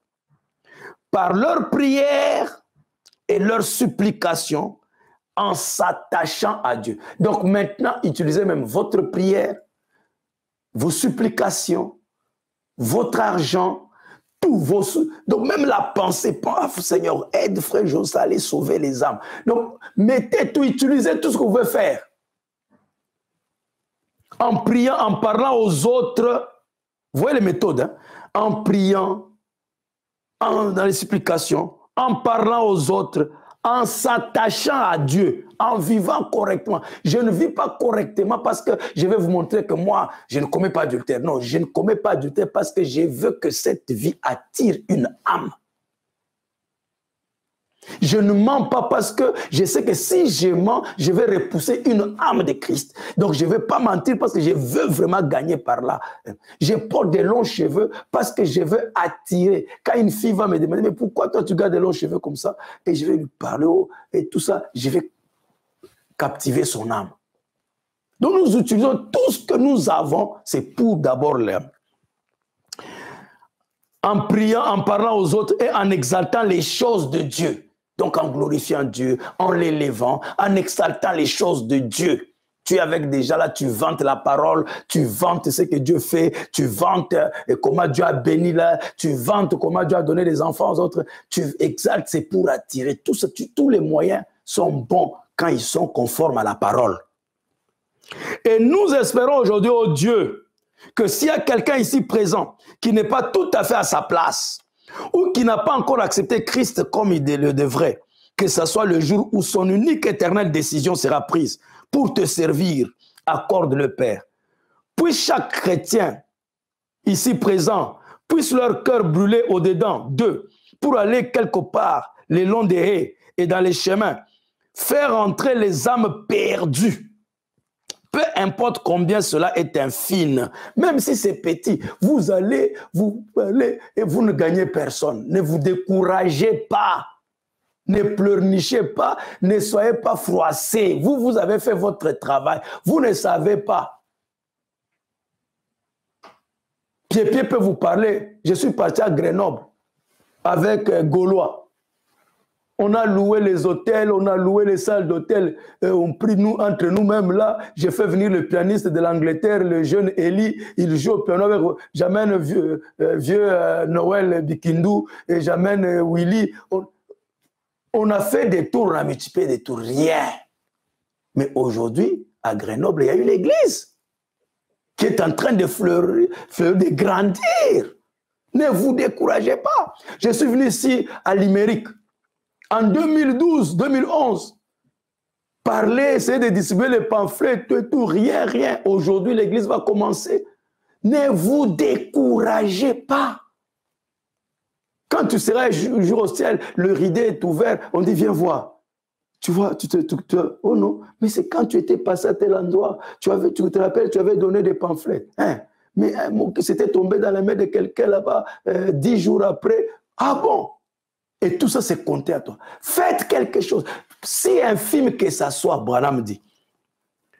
Puis chacun chrétien ici présent, le cœur brûlé dedans, pour aller quelque part, le long des haies, hein, que le cœur brûle, et dans les chemins entrer, faire entrer les âmes perdues. Peu importe combien cela est infime, ils peuvent faire entrer une âme qui pourrait faire entrer 1 million par la suite. Ah! C'est pourquoi moi je me réjouis. Tous les croyants qu'il faut que Dieu utilise par le pasteur, il faut qu'il fasse entrer tout ça. Je suis dedans. Je suis dedans. Toutes les âmes que Josué Kalala bénira quelque part, je suis dedans. Kassongo Mutombo, je suis Clément, je suis dedans. Mayala, Mathieu Zingula. Je ne veux pas citer même beaucoup d'églises qui existent au Congo là-bas, même si ce n'est pas sorti de moi. C'est sorti de quelqu'un qui était sorti de quelqu'un qui était sorti de quelqu'un qui était sorti de moi. Tout ça, Dieu vous compte tout ça, mes frères. Dieu vous compte ça. Alors, écoutez. Ils peuvent en faire, même si c'est infime, une personne, mais cette personne peut amener comme l'histoire qui va raconter de Moody. Nous ne savons pas ce que nous faisons. Parfois, ces petites mères se posent des questions, Seigneur, mais elles ne sont pas du tout conscientes de ce dont elles parlent. Lorsqu'elles s'adressent à un jeune ou à un vieux, ou lorsqu'elles leur parlent de quelque chose concernant leur âme, accorde le Seigneur. Maintenant, entre dans la parole, Seigneur, tu es dans la parole, et donne-nous la foi pour faire vivre la parole et pour la mettre en action aujourd'hui dans nos vies, dans nos êtres, car nous le demandons en son nom et pour sa gloire. Amen. Il prie. Je crois que cette prière, vous l'avez répétée, vous allez la répéter pour vous. Et il continue. Je ne sais pas très bien si c'était Dwight Moody. Je crois que c'était lui, le cordonnier de Boston, qui un jour, une petite femme dans les premiers jours des méthodistes, voulait faire quelque chose pour le Seigneur. Ainsi, elle travaillait comme lavandière. Elle faisait des économies pour réunir le montant $1,50. Je crois, afin d'inviter un vieux prédicateur à venir prêcher pour elle. Elle a loué une curie de chevaux de louage à 25 cents, ou à peu près cela, à 5, et pour cette soirée-là. Elle a nettoyé l'écurie, elle y a placé en guise d'hôtel le petit banc qui lui servait de planche à laver. Et c'est juste pour montrer à vous, ménagères, pour vous montrer à vous les ménagères, maintenant combien c'est simple. Voyez-vous, vous direz, oh frère Branham, si je pouvais prêcher. Non, ce n'est pas ce qu'il vous faut faire. Simplement, vous êtes un témoignage, vous êtes une influence, votre vie. Elle avait pris des tracts et est allée au coin de la rue faire la publicité pour les réunions en distribuant ces tracts. Chaque fois que quelqu'un en recevait, il jetait cela par terre. Espèce de saint exalté, espèce de fanatique. Et il continuait son chemin, voyez-vous. Un petit garçon portant un pantalon en lambeaux passa par là. Les bretelles de son père étaient suspendues à ses épaules et les cheveux lui tombaient sur le visage. Il lui dit, « Madame, que distribuez-vous » Elle répondit, « Un tract, mon fils. » Elle lui tendit comme cela. Il le regarda cela et dit, « Je ne sais pas lire. » Elle lui dit, « Eh bien, ça annonce une réunion pour ce soir ici. » Oh, dit-il, « C'est vrai? Est-ce que ça vous gênerait si je viens? » Elle lui dit, « Tu veux venir? Il faut que tu viennes, chérie, c'est possible. Ça va, je viendrai. » Ce soir-là, après tous les efforts qu'elle avait fournis, elle était fatiguée. Le vieux prédicateur fidèle vint, passa à la chaire et pria. Ils chantèrent un cantique, lui et la femme. Elle s'assit là en tant que son auditoire. Quelques instants après, ce petit enfant déguiné se présenta là à la porte, chancelant les cheveux, lui tomba sur le visage. Savez-vous qui c'était? Dwight Moody. Ce soir-là, il s'agenouilla à l'autel, il envoya 1 million d'âmes à Dieu. Voyez-vous, vous ne savez pas ce que vous êtes en train de faire. Dites un petit mot pour Jésus, témoignez, chantez ou priez. Et comme du pain sur l'eau, cela retournera un jour vers vous. Priez, témoignez, chantez, faites. Comme le pasteur Yves Kalombo, dans le temps quand il était encore zélé dans le Seigneur, il pouvait se tenir à la poste au centre-ville de Kinshasa. Il commence à chanter, il chante avec sa taille. Et il fait des gestes, là il se courbe. Les gens trouvaient comme ça un fou. Et les gens venaient par curiosité et s'arrêtaient. Un s'arrête. Et tout d'un coup, un nombre de 10 là, allez, il bombarde. C'est comme ça qu'il a rempli le message des frères, des étudiants de l'ISTA. Parce qu'il étudiait à l'ISTA. Il a converti beaucoup de gens comme ça. Donc, il utilisait tous les moyens possibles, le prophète dit. Et c'est vrai, très bien, souvenez-vous-en, ne soyez pas négligents. Ne soyez pas négligents. Gagnez quelques âmes. Mes bien-aimés frères, c'est ça mon interprétation et ma réconsécration. Pourquoi j'ai dit réconsécration parfaite? Parce que le prophète parle du salut parfait. Tendez vers la perfection. Et c'est tout ce qui va avec l'âme, le Saint-Esprit dans l'âme, le salut de l'âme, c'est ça qui est parfait. Donc ma réconsécration veut être parfaite parce que je vais me consacrer, pas comme je le faisais hier, où je vais me consacrer pour servir Dieu. Tu ne sais même pas servir Dieu, c'est quoi? Aujourd'hui, nous comprenons tous que cette réconsécration au service de Dieu, c'est chercher les âmes. Donc, je vais me diriger dans cette direction. Je vais prendre toutes mes énergies, focaliser ça dans le salut des âmes. Rien que ça. Le reste va suivre. C'est ça que j'appelle réconsécration parfaite, parce que c'est une réconsécration qui va tout droit au but, à l'objectif, au dessein de Dieu. Amen. Alors, nous continuons, on va terminer. Souvenez-vous-en donc. Ça, c'est votre prophète qui vous parle. Ne soyez pas négligents. Ne soyez pas négligents. Ne soyez pas négligents. Ne soyez pas négligents. Gagnez quelques âmes, quoi que vous fassiez. Quoi que vous fassiez, gagnez des âmes. Gagnez quelques âmes. Quoi que vous fassiez, gagnez des âmes. Je suis heureux de voir les nôtres ici, ce matin. Chacun d'eux. Écoutez, les nôtres, donc ils parlent de l'église, des Abraham Tabernacle. Peut-être ils étaient dans une autre église. Je suis content de voir les nôtres ici. Écoutez. Je suis heureux de voir les nôtres ici ce matin. Aucun d'eux, donc les gens d'Abraham Tabernacle là, aucun d'eux ne vit dans la pauvreté. Waouh! Aucun que je sache, tous portent des bons vêtements. Tous. Et vous êtes propres. Des gens qui, allez voir, sont intelligents. Je suis très reconnaissant à Dieu de savoir que vous êtes ainsi. Autrefois, je venais ici, mes amis, pendant la période de la crise, lorsque j'ai prêché en salopette, et vous marchez des milles et des kilomètres, pour venir ici, traversant le pays, et vous n'aviez pas suffisamment à manger. Vous voyez comment moi je me suis marié? Vous voyez comment je suis venu à Brazzaville? Dans ce qu'on appelle Monsieur l'abbé. Chemise complètement décolorée. C'était une chemise un peu bleue, rayée, mais les bleus là étaient déjà finis. Hein? Ce que les Quinois disaient, ici la maquilla. Et les cols, le col, ceux qui m'avaient vu, le col était déchiqueté. C'est comme ça qu'on m'achètera les safaris des Sénégalais qui ont les mains courtes là,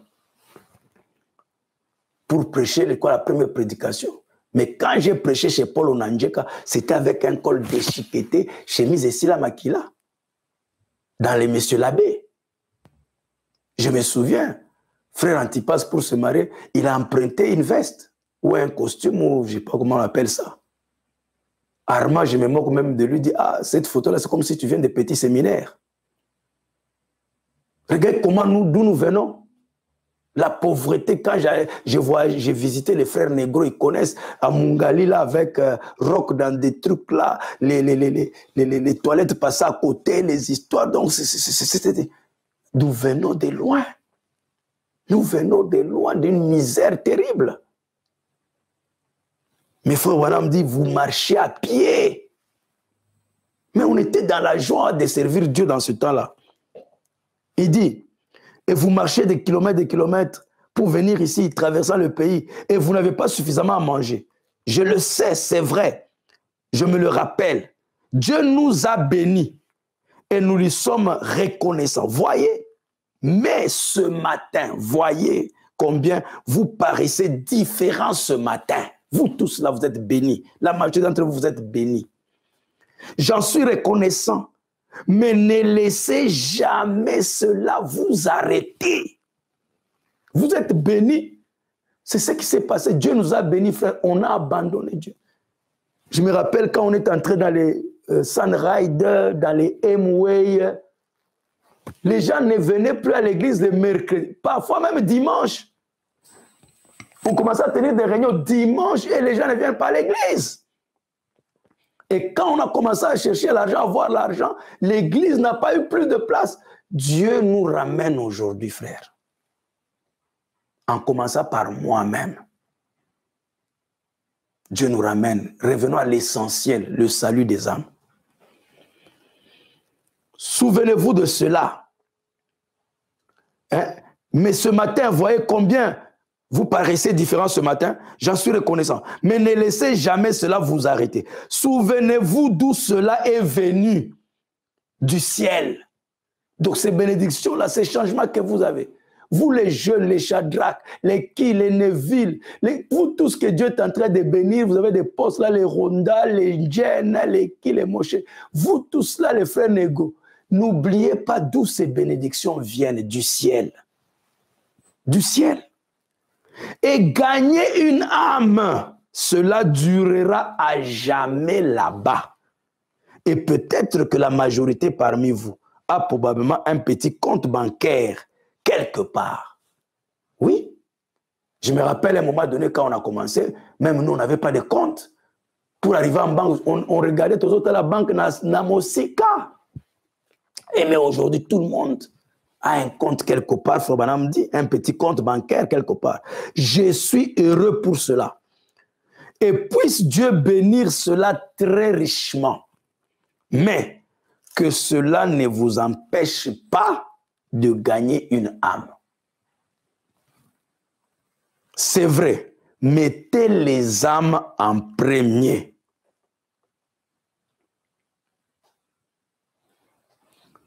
Est-ce que vous avez dit Amen? Je crois que je vais arrêter ici. Je pourrai finir dimanche prochain, Dieu voulant, ou en semaine. Mais je voulais faire quelque chose que je n'ai pas fait à cause du temps et tous les dérangements qu'on a eus dans la connexion.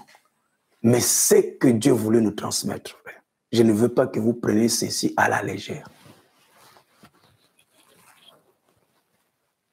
J'arriverai à vous montrer que nous ne partons pas sauver les âmes.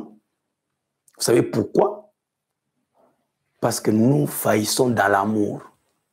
J'ai découvert que pour sauver une âme, vous devez exercer, pratiquer l'amour divin. Et c'est là où nous tombons. Mais Dieu va nous aider. Donc, le salut des âmes, c'est l'exercice, c'est s'exercer dans l'âme. C'est pourquoi j'ai compris que c'est le sujet, c'est l'activité la plus élevée, la plus principale. Parce que vous vous exercez dans le fait d'être Dieu. L'amour divin. Sans l'amour, tu ne peux pas aller trouver une âme. Il y a les découragements, il y a la honte, il y a les mépris, il y a les rejets, on te rejette, les insultes, les ceci, tout ça. Mais si tu ne sais pas manipuler l'amour, si tu ne sais pas exercer l'amour, tu vas te décourager. C'est pourquoi nous nous décourageons. Nous devons, c'est pourquoi je vous ai lu l'Écriture qui dit que c'est lui qui aura honte de moi. Jésus dit, à quoi servira un homme de gagner le monde entier et de perdre son âme? Il dit, c'est pourquoi je vous dis, c'est lui qui aura honte. Vous comprenez?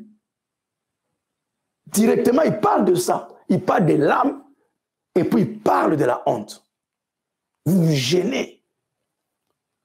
Chaque fois que je parle, on me repousse ou je me gêne de parler. Ça montre, cette écriture-là va marque est en train de s'accomplir sur vous. Faites attention. C'est pourquoi il faut la prière, la réconsécration. Je croyais que j'allais le faire aujourd'hui, mais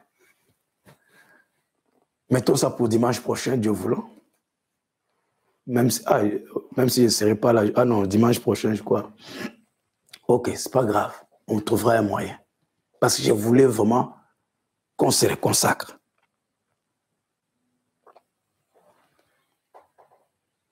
Vous comprenez? Mais je veux d'abord que vous méditez sur ce qu'on vient d'écouter, de ce qu'on vient de recevoir. Comme ça, on le fera prochainement quand vous serez frais, parce que vous avez écouté déjà la première partie, 1h30. Et ça, vous êtes au moins à 4 heures maintenant du temps. On ne peut pas vous fatiguer encore plus. Mais je crois que chacun a retenu la leçon. Revenons à l'essentiel qui est le salut des âmes. Et je vous ai dit, c'est exercer l'amour divin. Tout ce qu'on faisait avant, c'est pourquoi j'ai parlé de la réconciliation parfaite, parce que l'amour vient dedans, l'amour est parfait. L'amour parfait. Sans l'amour, vous ne pouvez pas aller vers une âme. Et sauver les âmes, c'est l'amour de Dieu qui se manifeste en vous. C'est pourquoi Abraham, Melchisedec ne l'a jamais visité. Quand il a fait ceci, quand il a fait cela, quand il a fait ceci, non. Mais quand il a sauvé une âme, il est allé récupérer son frère qui était perdu. Il a ramené, Dieu est descendu et s'est uni avec Abraham. Que Dieu vous bénisse richement. Mettons-nous debout. Nous allons faire un mot de prière avant de nous quitter. Et vous allez prier aussi. Merci Jésus. Merci Jésus. Merci Jésus. Merci Jésus. Que chacun maintenant puisse s'adresser à Dieu selon ce qu'il vient d'écouter. C'est votre prophète qui a parlé. Je n'ai fait que commenter. Vous n'avez pas besoin de prendre mes commentaires si ça vous dérange. Mais vous n'avez pas le droit de ne pas prendre ce qu'on a lu de votre prophète. Priez le Seigneur. Que chacun prie maintenant.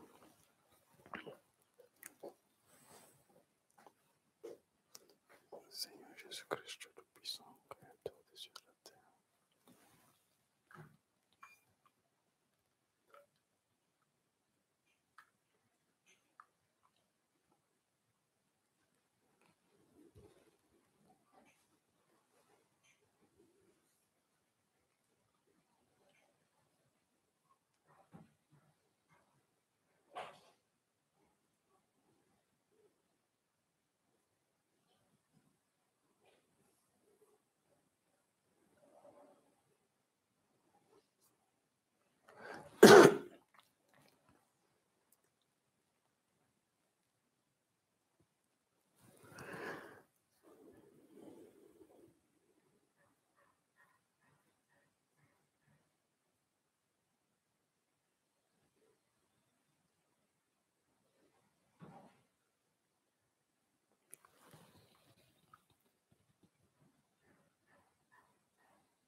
Seigneur, je veux réaliser qui je suis. Que je ne sois pas que des mots pour moi, mais bien une réalité. Parce que c'est vrai. Seigneur notre Dieu, Seigneur Dieu Tout-Puissant, Seigneur Dieu de bonté, Seigneur Dieu de grâce, cet après-midi, Seigneur, je viens devant toi, Seigneur, avec ton peuple, qui a accepté, Seigneur, ô Dieu, de se reconsacrer à toi dans cette nouveauté de service, Seigneur, de vie, d'orienter, Seigneur, leur vie, ô Père, vers Seigneur Jésus-Christ, ô Dieu, le but pour lequel tu as placé chacun de nous sur la terre. Personne n'est épargné, personne n'est mis de côté, mais chacun, Seigneur, est interpellé. Il doit utiliser sa vie pour amener une âme. Paraître dans ta présence, sans une âme sauvée, oh Dieu, c'est très grave. Fais comprendre cela à chacun de nous, Seigneur. Que la négligence s'arrête, parce que c'est de notre vie que cela dépend. Nous ne pouvons pas continuer à être si négligents comme s'il n'y a pas une conséquence dans ce que nous faisons, dans l'indifférence. Je n'ai pas pu terminer, Seigneur, comme je l'ai préparé. Mais je veux que le Saint-Esprit déjà travaille sur leur cœur, leur âme, qu'ils comprennent que c'est très capital et c'est très important. De se réveiller, Seigneur, dans la conscience de la réalisation qu'ils ont été placés sur la terre pour sauver les autres. Oh Dieu. Ne pas faire cela, c'est ça le péché. Manquer le but, c'est ça l'incrédulité. Seigneur, fais-leur comprendre cela et que leur vie change à partir d'aujourd'hui.